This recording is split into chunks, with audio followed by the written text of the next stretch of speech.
while.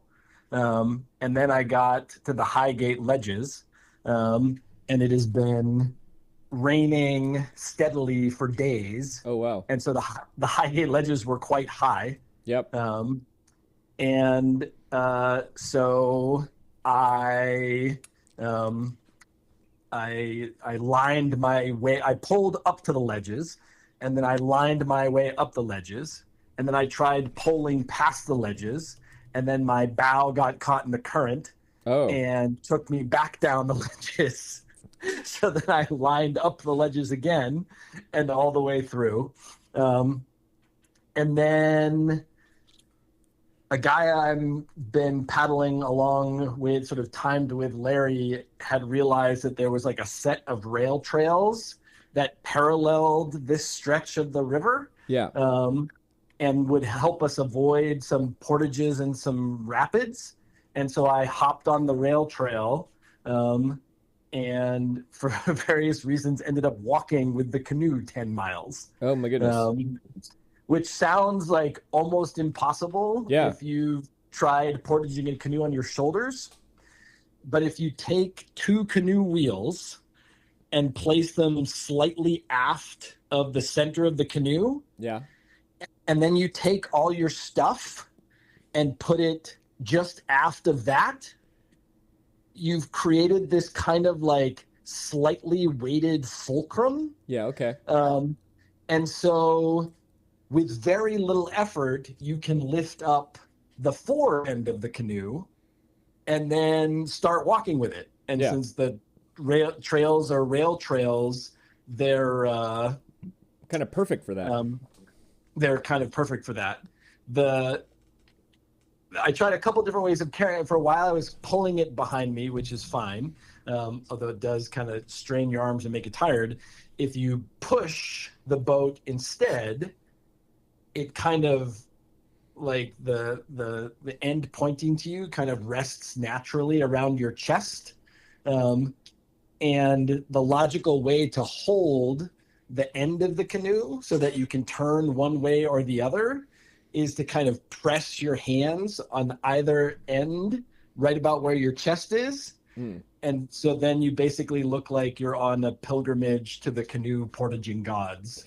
Oh, wait, but I want to make sure I understand. The canoe is oriented upside down or as though... No, it's right side up. It's right side up. Wait, so I think I'll need you to explain this to me again. So I got the image of the canoes...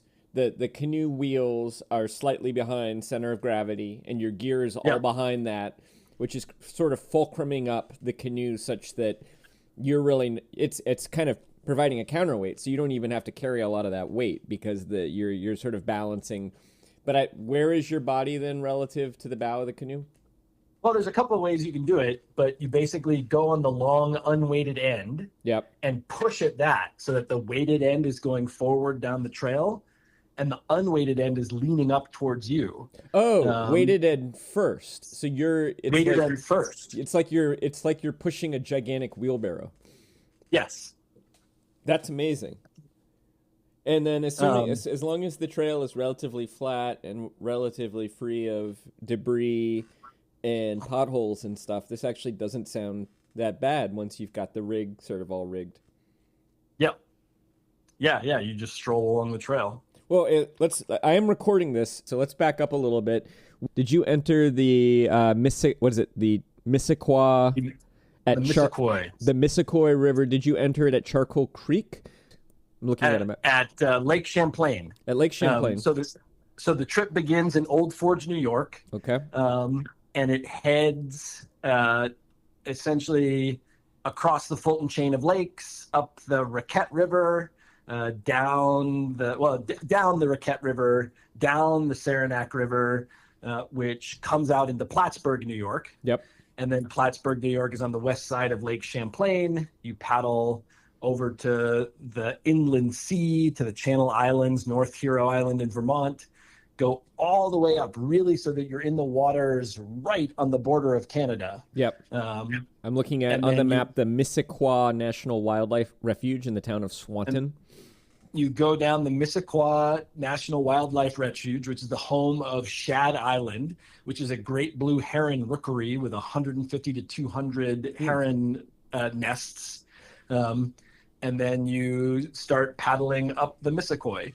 And for anyone who's paddling today or anytime when there's a whole bunch of rain in May, it's more or less fine until you get to Highgate Falls, and then there seems to be really quite a current. So, and then just to be clear, is the Missisquoi flows roughly northward into Lake Champlain? Well, it flows northward. It curves northward through the delta there. I see. But a better way to think about it is that its headwaters are up in Quebec, and it kind of flows southwest for the most part. Yeah, I see it. Then... So the Missisquoi is an old Abenaki route to go west to east. I'm on my way to Lake Memphremagog, which, like Lake Champlain, is in both Quebec and Vermont, and it's through Lake Memphremagog that I'll get back into Vermont, and then go up the Clyde River, go down the Nulhagen River, go down the Connecticut River, and eventually make my way to Lake Umbagog, which sort of ends my kind of rural farmland journey before heading north towards the Allagash in Maine. Into territory that I'm a little more familiar with, yeah. What's sort of the generic name of this trip, and roughly how much time and how many miles do you expect to cover? It's the Northern Forest Canoe Trail, in operation for about 25 years. I think at last count, there are about 300 people who've through paddled it in that time. And it goes from Old Forge, New York, kind of right in the heart of the Adirondack Park, to Fort Kent, Maine, which, if you could imagine Maine as having a big bulbous head, Fort Kent is pretty much right at the top of that big bulbous head. And it's about 740 miles. It seems to be pretty reasonable to most days, do about 20 miles, 25 miles. I'm hoping on some of the downriver days I can go even further than that. I had a stretch of 6 miles of Class 2 whitewater on the lower Saranac heading into Plattsburgh that I paddled through without much effort in about an hour. So I think it'll take me about a month. And your rig is essentially a canoe, a big backpack worth of gear, a canoe pole, some paddles, and a canoe portaging wheel. Essentially, like a really little analog trailer that you can balance the canoe on for long carries between waterways. Yeah, it's pretty much two wheels on a frame, and the frame also has two cushioned bars protruding up from it. And the two bars protruding up from it are what suspend the boat. It also has a kickstand. The kickstand is essential to getting the boat on it. If it didn't have a kickstand, it would tip over as soon as you. But you have to engage the kickstand, put it on the ground, hoist the canoe onto it, and then there are two straps, kind of cam straps that are let you cam the canoe down onto the portage rack. And then I would say 9 times out of 10, forget to undo the kickstand. Yeah. And so then I start pushing the boat, and it's on one side, so it just veers to one side or the other. Yeah. And then you have to. And then I go, I forgot the kickstand, and I walk. go up to the front and I kick it. And do you normally pull it, or do you more often push it, as you were describing doing today? So almost all the portages I've done so far have been on various kinds of steep, treacherous trails that you might consider like barely wheelable. Yeah.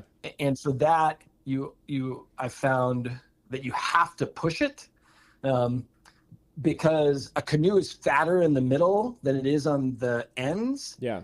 And so if you drag it behind you and the wheel hits a root or a rock or something like that, the portage wheels will be pushed towards the end, and the end is narrower, so the straps will loosen, and then eventually the boat will slide off. Yeah. Whereas if you push it, then you're pushing the the center straps into the fat part of the canoe, and it can overtake the rocks and the roots and whatever else you come across. This is similar to the principle by which, when you're tying a surfboard to the roof of a car, you put it upside down with the fins forward, because if the air will be pushing on the surfboard. Did I say canoe? I meant surfboard. It will be pushing on it, and so if it gets a little bit loose, the fins will contact the straps, and that will sort of stay in place. So similar to that idea. Okay, well, what is your so how many days have you been out? This is, my journal is right here. This is my 9th day out. Today's the 18th. Yeah. Okay. And so is this your first, are you doing a resupply? Like, I know you said you were staying in a hotel in your text. So when you're, rivers are the basis of our infrastructure of travel in the Northeast. So all the roads and railways, rivers always have roads and railways nearby them. Right. Until actually you get to northern Maine, where there are still roads there. There's logging roads and there's nothing nearby. Yep. So when you're like down on the river, it can feel quite wild and quite remote. You're basically always passing through towns. Yeah. In the Adirondacks, those towns were like not yet occupied, sort of summer resort towns, and so there were fewer services. Yeah. But once, Plattsburgh is a city of 20,000 people with a college, however many more thousands of people who are there, but throughout Vermont, pretty much multiple times a day, you're passing through a little hamlet with a hardware store. Right. And so you can kind of, it's not like a backpacking trip where you need like to buy a week's worth of food at a time. You can kind of tank up day to day. It's more like a biking trip, where you're sort of passing through and in fact, if you're smart, you don't carry that much stuff with you because you have to carry it. It's sort of easier to constantly resupply than it is to carry all that stuff around. On this trip, until you get the last week or 10 days or so are in the North Maine woods, and sort of once you pass Jackman, Maine, then you do have to bring a week and a half of supplies with you. Have you, and are you in Enosburg? Enosburg Falls. Enosburg Falls, which is adjacent to Enosburg, according to the map. It seems to be the same town, basically. Are you in the Quincy Hotel? Yes. I see that there's free Wi-Fi. And there is. It's a nice looking hotel. Room. Yeah. Cool. Describe the room you're in right now, and where is your boat? You walk into the hotel on this big covered porch, and my room is adjacent to the porch. So my boat is directly outside my room. And in fact, I think I have the only room in the hotel which has a door that goes out to the porch. So I've got, and it has like a little entry room. Yeah. And I've propped open the door so I can take all my wet tents and wet clothes and hang them all up on the door and everywhere else. It's been raining pretty consistently last week was beautiful. Last week was like 75, sunny, super nice. The last couple of days have been torrential downpour and thunderstorms. So all of my stuff is wet. And I find it's not that bad to be wet for a day or two because you can kind of be savvy and keep everything dry.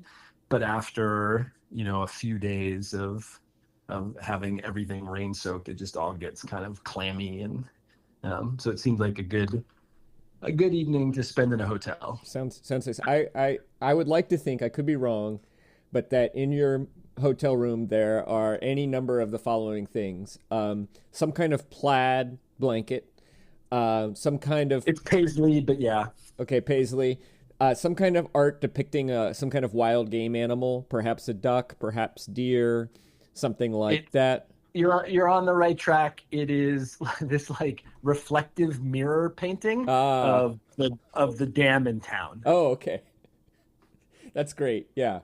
I would like to, maybe if we're lucky, there's some wainscoting and some wallpaper. No wallpaper, but there is sort of waist high wainscoting trim kind of Perfect. board on board sort of thing. Perfect. Yeah. Yeah. No, that all makes me very happy. Have you had your evening meal yet? No, it's just about 5 here, and I've been snacking on some corn nuts, um, Hmm. but I'm not gonna. I'll go out. I can't decide. The proprietress of the hotel was pushing hard on the tavern that's right in the hotel. She said it was very good, Hmm. but there's also a pizza place nearby. Hmm. The I have I've decided not to make any effort to uh, travel with vegetables, basically. Yeah. I bring, some protein and some dehydrated foods and some pasta and rice and things like that. But basically, all the way that I get sort of salads and vegetables and things like that is by going to restaurants in town and consuming them voraciously. Yeah. Have you felt like you've had enough food? Or 'cause if I were hungry, pizza would be very much sort of on my mind, right? I feel like pizza, the hungrier I am, the more appetizing pizza seems. Whereas if it was more like, no, I've been eating well, but I could really use some good fresh food, then maybe the tavern, I might be more curious what they would have. I'm gonna look at. I think that's good reasoning. I'm gonna look at the menus and see what they have. I've not been particularly hungry. I don't know, and I feel like most of my eating at home is just because I'm like around the house and have nothing to do. Mm. Um, but or like there's some idle moment. Yeah, But out here, like there's there's always a direction to go. There's an infinite set of problems to solve, and so usually the meals have. Well, I try to eat a little bit of something every hour or two, but typically I'm not ravenous, which is nice. that's good. Yeah, I mean, on a canoe trip, you can bring a little more food, but you're trying to keep it light for portaging. So, all right, I've It got is weird. There's so much, like a lot of people, if you think of a canoe trip, you're like, we're gonna load the canoes with all the stuff, and it's axes, gonna be awesome, saws. Yeah. the whole bit. But my kit is basically like an ultralight backpacker's kit. Like one person tent, jet boil stove, just enough food that I need, just enough clothes that I need. I mean, pretty much all of the like extra weight is in sort of means of conveyances, like a couple of paddles, dry shoes, wet shoes, a pole, a tarp for sailing, those kinds of things. So if I were to come upon you at the end of your journey, like on a day where you've been paddling all day, let's say I don't know what time would it be when you quit for the day and start drag your canoe up and make camp. Today it was pretty early. Yeah, but it was I like a got weird it. portage day, weird I got in at town day. 2. Yeah. I don't mind paddling until 5 or 6. It's incredibly light out until very late. Sometimes it's not that bad yet because it's not black fly season, but sometimes the campsites are buggy, so it's sort of nicer on the water Yeah. than it is on land sometimes. And I just find paddling pleasant, so I don't mind doing regularly. So it's not uncommon. I usually sometime between 4 to 6. If I'm paddling past 6 o'clock, I probably feel like I've messed something up. Um, All right, so let's say that I come upon you at like 5 o'clock and you have tucked into a cove somewhere or a gravel bar or something, and you're making camp. What will I see you getting up to as you kind of do your evening ritual? so if it's so the hope is that it's not raining when you get into camp because that makes life much easier. If it's not raining, the first thing I do is get my tent up so that if it does rain, I'm prepared. Yep. Um, and then I have a 12-foot aluminum pole, which you well know, which breaks up into two 6-foot sections. And I set those two 6-foot sections in an X cross and attach the tarp to one side and then tie the other side to trees at a distance. So it makes a kind of propped up square tarp. Yep. Ideally, I would put that over a picnic table or a stump or something like that. And then my dinner routine is really fast. I I turn on the jet boil stove. It boils water in like a minute or two. And then usually it's something like boil up some kind of grain, pasta or rice or orzo or bulgur or something. Um, Match that with a protein, which might be a bag of salmon or tuna or some cheese or a dehydrated thing. Um, Mix those up and eat it. And then, if I'm on a nice island, it's a nice night. Maybe I walk around and explore a little bit or sit by the shore. But a lot of times I just tuck in pretty early. And there's a fair amount of like navigational work Mm. each evening. Yeah. That occupies a chunk of my time. I have a guidebook and then a series of maps. And I usually have to, the main thing I have to plan is that I will figure out which campsite I want to, or which like series of campsites. Some places you're like, oh, you have to get there. It is the only site that you can reasonably stay in between these two places. And so you just have to figure out how you're going to get there. Yeah. Other times, like, there's, 3 or 4 places, but if I choose the one that's too early, it'll make a hard day the next day. If I choose the one further along, it'll make it a rest day. And then you just sort of have to strategize. And then, as many travelers know, I mean, the thing that can suck up a huge amount of time in the day is our transitions. Mm. So when you transition from canoeing to portaging, from portaging back to canoeing, sort of going back and forth between these things, like you should have to look on the map to see, okay, I'm going to spend this many miles downstream. I'll probably go this fast. I'm going to spend this many miles on a lake. If the wind is against me, it'll be this. If it's with me, it'll be that. And then there's this many portages and transitions and things like that. The other transition is I use kind of a different rig for whitewater than for lake paddling or river paddling. Like if there's a chunk of whitewater in the day, I wear my wetsuit, I wear my waders, I wear my buoys, I tie down. And usually I just toss all my stuff in the boat, but if I'm in whitewater, I clip everything to the thwarts and I take a piece of parachute cord and I run it back and forth on top of all of the gear, both to keep the gear in the boat and then if the boat swamps, that the gear will act as flotation. Right. So like setting that up, if you set all that up and then you portage and then you have to set all that up again, that's what kind of eats away at the day in unexpected ways. I was visiting you in Vermont not too long ago, maybe 3 weeks now, and 2 weeks, and you were going over your gear list, and you showed me a bunch of your gear, and there were two things that I thought that I was sort of finding it hard to speculate about.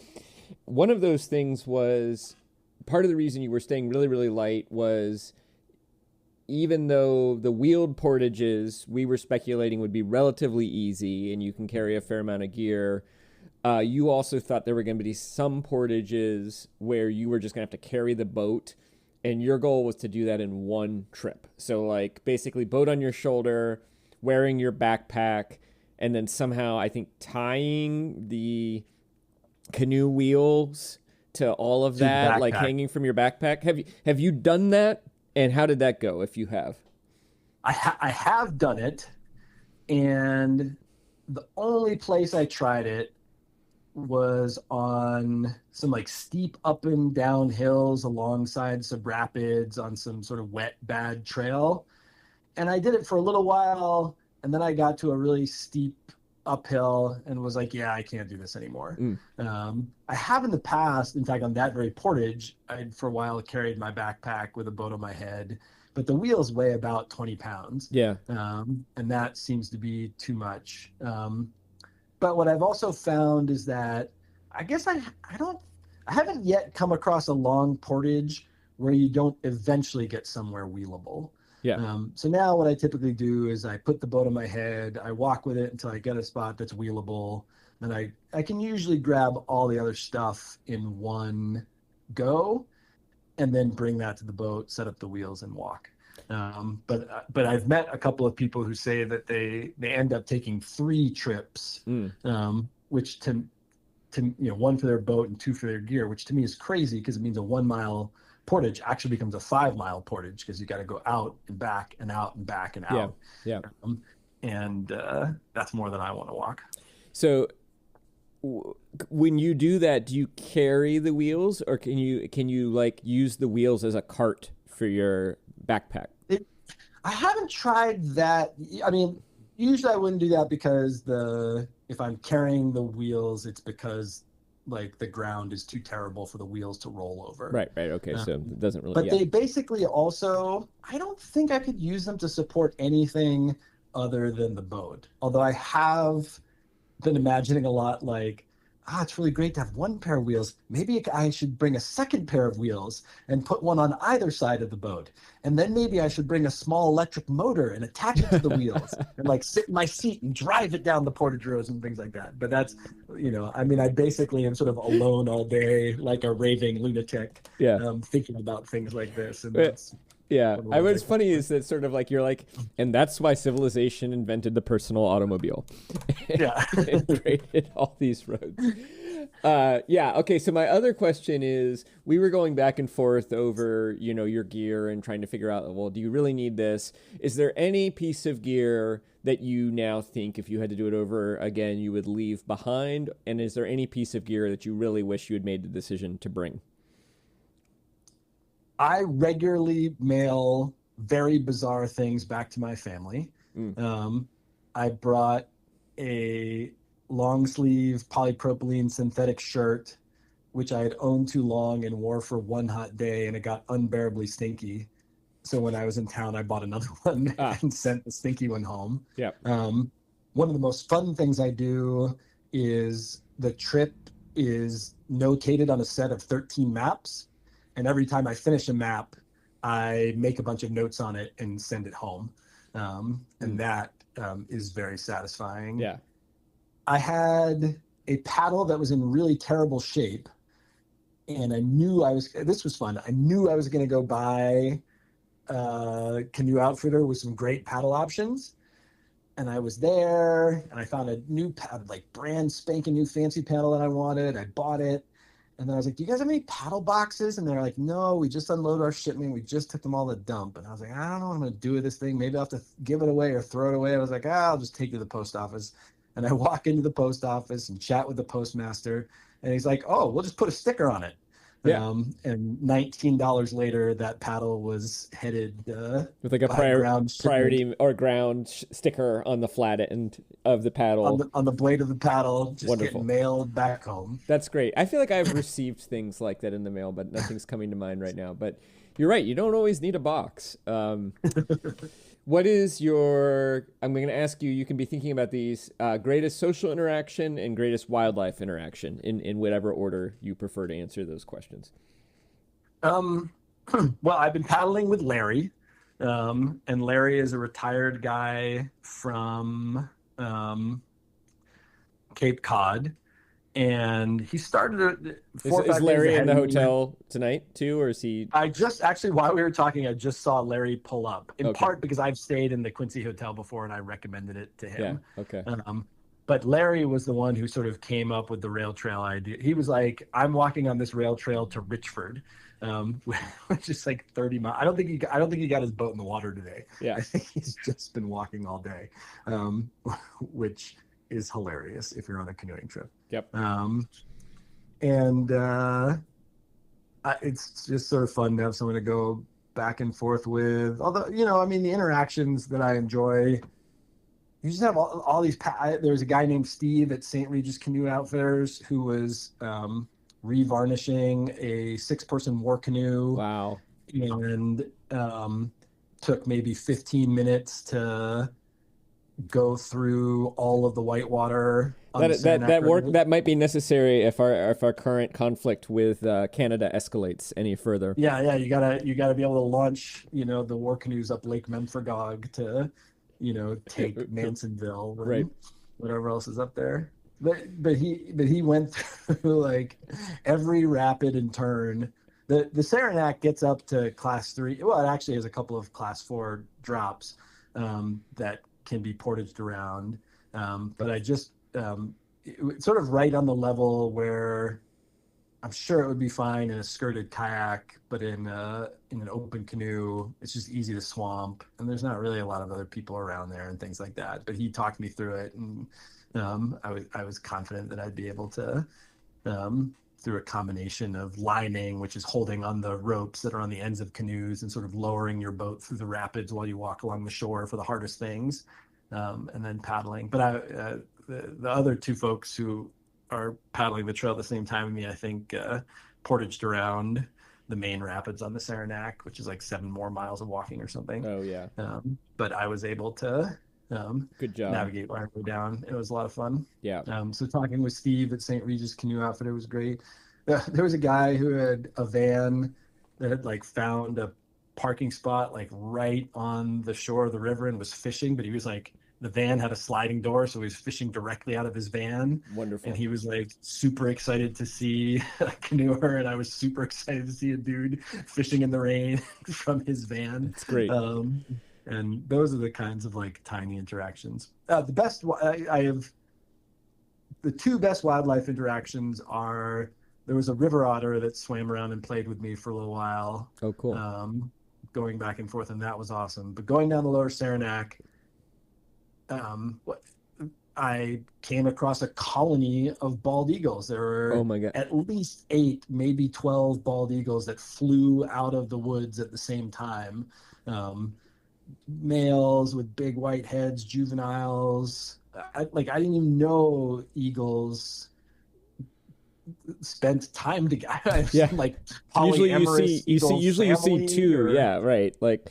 yeah.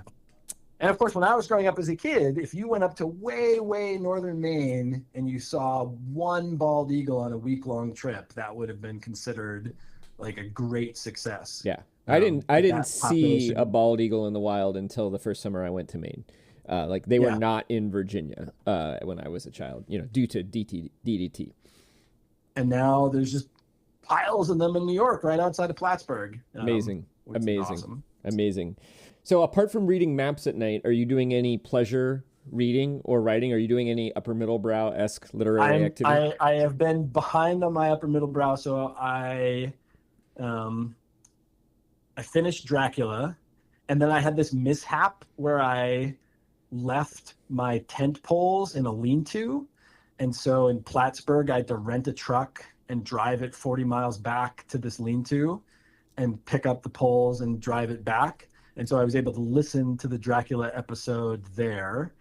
And then I also listened a little bit to the LibriVox version of Study in Scarlet, but I just finished Study in Scarlet, and now I've just started Frankenstein. So I'm sort of covering my OG cinematic universe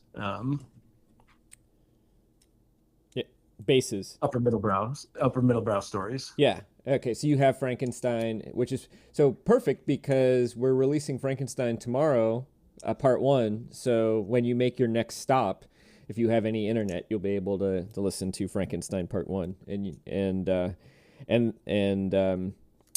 yeah, and then of course the 3-body problem is next, but you've already read that. Good. I'm well prepared. I can just focus on listening for that one. But maybe I think I have 3-body problem on my. Yeah, maybe I borrowed them. I think I have some of them on my Kindle, so I can freshen up a little bit. It just occurs to, I'm sure there are novels that are. I mean, the great book of what you're doing, I think, is Thoreau's Northwoods, but that's sort of travel writing and nonfiction narrative. And I don't know, the closest thing I could think of would maybe be The Last of the Mohicans or something like that. But it makes me really, I always enjoy reading a novel when I'm on a trip like what you're on, that kind of summons and enhances the landscape, that sort of resonates with my experiences. Can you think of anything like that? Are there any great books? The great canoe novel.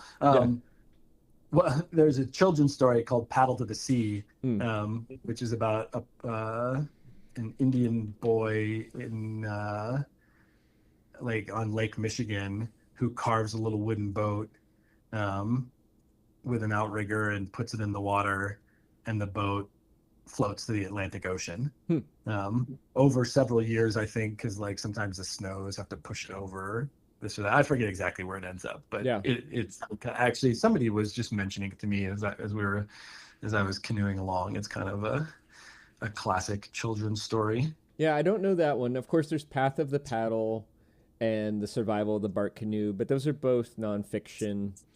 And yeah, I can't really think of a great. I mean, I imagine James Fenimore Cooper did write about this kind of travel, like canoe The travel. great American canoeing novel Yeah. is yet to be written. Maybe the great canoeing novel is yet to be written. Maybe your notes, your diary can form some basic working notes for the America's Great Canoeing Novel. Well, I have been working on the Great American Canoe Sailing short story, and I have written it out for you in a letter form, and I'm going to send it to you. Oh, very exciting. And so maybe we can have one more chat along the way, where you can. It's actually a nonfiction account, but it's been my project for the week to put this together for you. So if we have one more digression on my trip, maybe that can be the subject of the next one. Let's try to do that. Let's try to do it. This worked pretty. You just texted me today, and we made it happen. So that could probably maybe we'll get Chris Bagg next time. Chris Bagg is doing he is doing an open water swim clinic today. But maybe we'll get him another time. So, okay, final question. If I manage to get this in, I'll try to put this in to our podcast feed pretty soon. If somebody hears this and they, right now we're talking on May 18th. Let's say they have the weekend of May 24th and 25th open. That's Memorial Day weekend. And they live somewhere, like Vermont or Maine or New Hampshire, and they want a chance of running into Upper Middlebrow Northwoods correspondent Justin Reich out on the water. Where should they paddle around in hopes of bumping into you? So I've just been mapping this out because actually I'll be fairly near my old friend Kate Renner and Ben Merkin, and I was going to try to see them. I think I will spend my last day in Vermont on Thursday going down the Nullhagen River.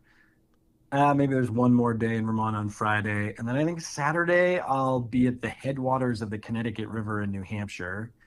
And then in the following days, I go up again, going up the Ammonoosuc and up the Androscoggin until I get to Umbagog. So that's like roughly, I would say from the Connecticut, somewhere between the Connecticut River, the Ammonoosuc, the Androscoggin, probably not yet Umbagog. But if you wanted to like stake me out, hang out in the outfitter in Errol, New Hampshire. And I'm sure I'll be passing through there before I get on the lake. If somebody gets ambitious and decides to do that, and they decide they're going to stop at, like a gas station or a grocery store or like the New Hampshire Welcome Center with delicious sandwiches and buy you something, what order would you put in? Chocolate milk, sandwich, ice cream. Chocolate milk, man, that sounds really good right now. I was at this adorable little bakery in Swanton, which had just opened. The wife had opened it. The husband was at the counter and was telling me all about how the wife had just opened it and how proud he was of her. And they had a chocolate whoopie pie, which I got to tell you really hit the spot. So you're not going to go wrong with a whoopie pie. Yeah, and you're heading towards Maine, the historic home of the whoopie pie. The epicenter of whoopie pies. All right, well, yeah, that sounds great. So Upper Middlebrow listeners, if you see Justin out there, get him a whoopie pie, but I'm sure ice cream or chocolate milk would equally be appreciated. Justin, good luck to you. It's great to hear your voice, and nice to talk to you safe too, travels, and I hope you have an enjoyable pizza or tavern dinner tonight and I hope the rain clears up a little bit, but not too much because, we want the water is somewhat beneficial, right? Ideally, every day I'm going downstream, it would rain a whole lot beforehand. Yep. And if it took a break before I was going upstream, that would be fine too. Well, we'll hope for that. All right, maybe we'll talk to you in a week. But safe canoeing. Thanks, Jesse. All right, talk to you later.